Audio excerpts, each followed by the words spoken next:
জানতে হবে সাধুকে। মহাজন বলেছে সাধুসঙ্গ সাধুসঙ্গ সর্বশাস্ত্রে কয়, লম মাত্রই সাধুসঙ্গ সর্বসিদ্ধি হয়। তাহলে আমরা তো বহু সাধুসঙ্গ করলাম জীবনে, কাজ হলো না কেন? সাধু চেনা হয়নি, আগে সাধু চিনতে হবে। সাধু না চিনলে সাধু সঙ্গ হবে না। তাহলে সাধু আগে চেনো। কে সাধু?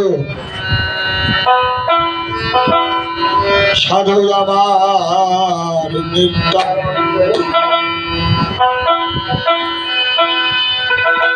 তারে ধরে না,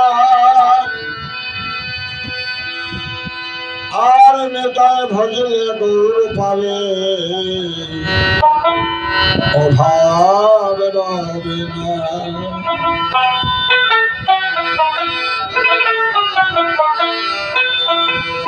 আরে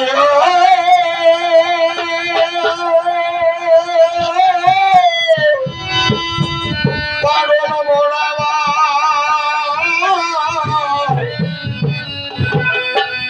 মোনামার মোনামার পাগল মোনামার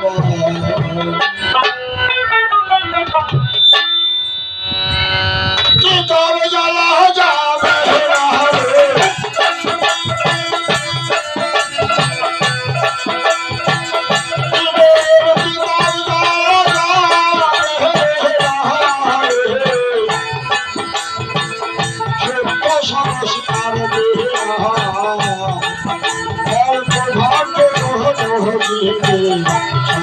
সাধু সঙ্গ হবে না, ভাগ্য হবে সাধু সঙ্গ হবে না।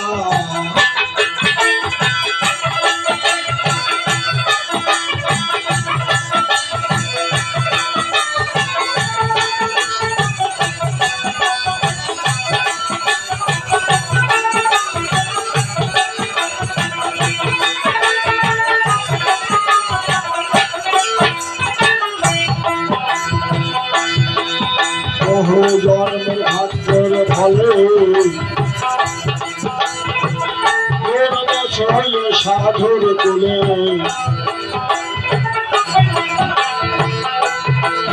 বহু জন্মের ভাগ্যের ফলে আর সাধুর কুলে।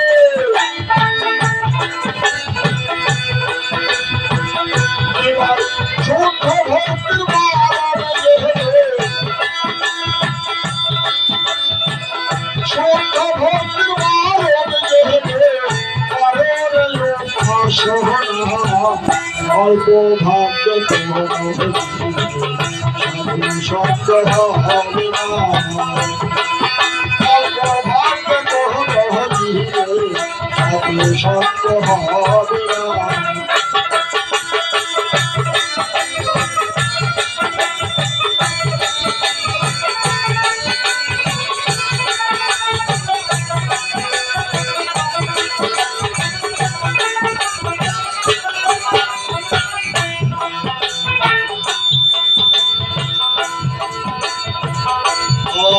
গুরু ভজ কৃষ্ণ করে সেবা কর ভক্ত মানে,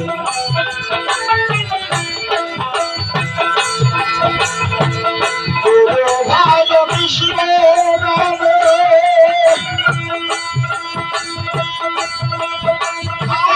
সেবা কর ভক্ত মানে।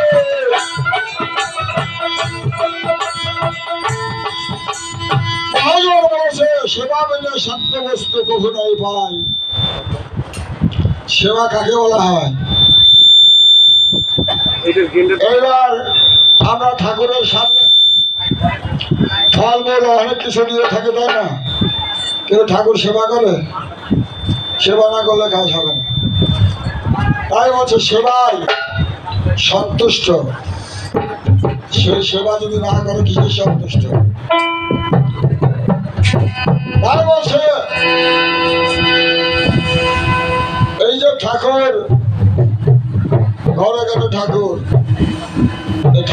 ঠাকুর আমার বৈষ্ণব গোসাই যদি হয় তাহলে ওই ঠাকুরের দরকার কি?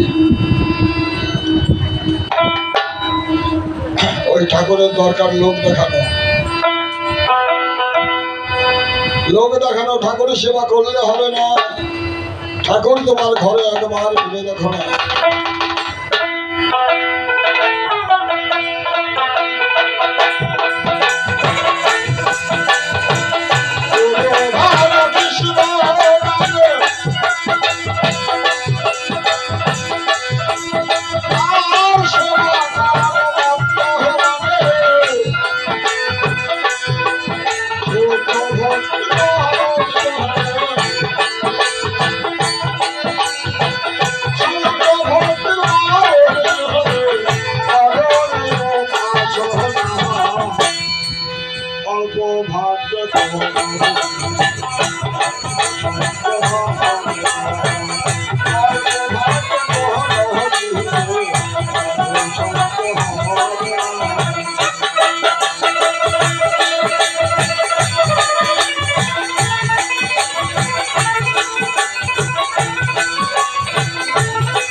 তোমার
সাধু সঙ্গ। তাহলে এই সাধু সঙ্গটা কিরকম? সাধু সঙ্গটা হচ্ছে সাধু সঙ্গ করতে হবে সেইটা এখানে বলা হবে। আর এক জায়গায় ভাগবত পাঠ হচ্ছে সেখানেও সাধু সঙ্গের কথা বলা হচ্ছে। এইভাবে তুমি সাধু সঙ্গ করো। আর আরেকবার বলা হচ্ছে এই দুটো হচ্ছে শাস্ত্রের কথা। সাধু সঙ্গ সর্বশাস্ত্রে কয়, লবমাত্র সাধু সঙ্গ সর্বসিদ্ধি হয়। এই লবমাত্র সাধু সঙ্গ ক্ষণকালে সাধু সঙ্গ হলে। তবে সাধু সঙ্গের কথা শোনেন। একদিন আমাদের ওই দুর্বাসমণি জনক রাজার বাড়িতে গিয়েছিল। জনক রাজার বাড়িতে যে বলছে, জনক কারোর বাড়িতে যদি কেউ আসে তাহলে শুধু হাতে আসতে নেই, কিন্তু আমি এসছি তোমার বাড়িতে, কিন্তু আমার কিছু আনতে মনে নাই। জনক বলে তাতে কি আছে, আপনি সাধু মানুষ। বললো না, কিছু না দিলে সাধু সঙ্গ হয় না। তো বললো তাহলে আপনি দেখেন। তখন বললো আমি 60 বছর ধরে সাধনা করেছি, তার 30 বছর সাধনা তোমাকে দিলাম। এইবার জনক বলছে যদি কেউ কিছু দান করে তাকেও কিছু দিতে হয়। তা আমার তো কিছু নাই।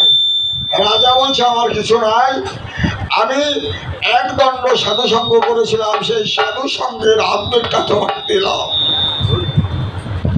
এইবার মণি রেগে গেল। দুর্বাসা মণি খুব রাগি, বললো আমি 30 বছরের সাধনা দিলাম আর তুমি এক দণ্ডের অর্ধেকটা সাধু সঙ্গের ভাগ দিলে আমাকে, বিচার চাই তোমার কাছে।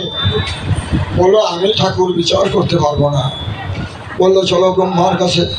ব্রহ্মার কাছে গেল। ব্রহ্মা বললো আমি পারবো না। শিব বললো আমি পারবো না। বিষ্ণু বললো আমি পারবো না। তখন ব্রহ্মাকে ডাক দিয়ে বললো বলো তুমি ধ্যান করে দেখো কে পারে। তো বললো পারে, পাতালে আছে মা বাসকি, বাসকি তোমার এই কথার উত্তর দিতে পারে। চলে গেল দুর্বাসাকে নিয়ে বাসকির কাছে। যে বলল বাসকি তুমি শোনো, আমি 30 বছরের সাধনা দিয়েছি ওই রাজাকে, এবার জনক আমাকে দিয়েছে এক দণ্ড সাধু সঙ্গ করেছে, তার অর্ধেকটুকু নিয়েছে, আমাকে অপমান করলো না, এর বিচার তোমাকে করতে হবে। তখন এইবার কি বলেছিল জানেন বাসকি? বাসকি বলল দুর্বাসা তোমার 30 বছরের সাধনা দিয়েছো আর 30 বছরের সাধনা তো আছে, এই পৃথিবীটা আমরা কাঁধের উপরে ধরে রেখেছি, তুমি একটু ধরো আমি কামটা পাল্টিয়ে নিই তারপরে উত্তর দেব।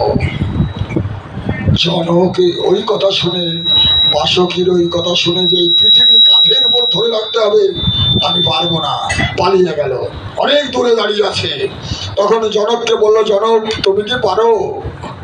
বললো আমি এক দণ্ড সাধু সঙ্গ করেছিলাম, তার অর্ধেকটা দান করেছি আর অর্ধেক আছে। দিন প্রভু আমার কাঁধে আপনার পৃথিবী, অর্ধেক সাধু সঙ্গের দ্বারা পৃথিবী ধরা যায়, সেই সাধু সঙ্গ কাকে বলে তোমার জানা নাই। তাই গৌর প্রেমানন্দে যদি কেউ এক দণ্ড সাধু সঙ্গ করতে পারে তার জীবন ধন্য হয়ে যাবে।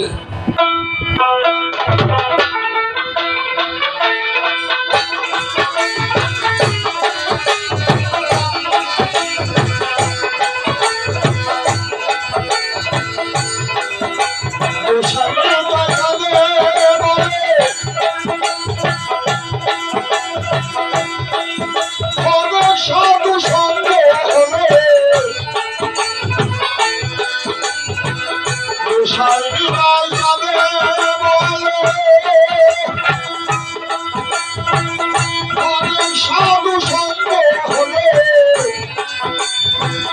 ওরে কিশোরীদের নির্ভব হলে কিশোরী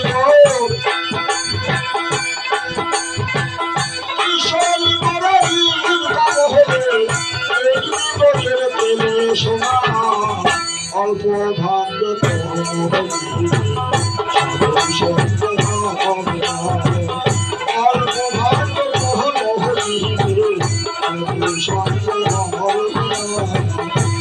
সাধু সঙ্গ করতে হবে গুরুর কাছে।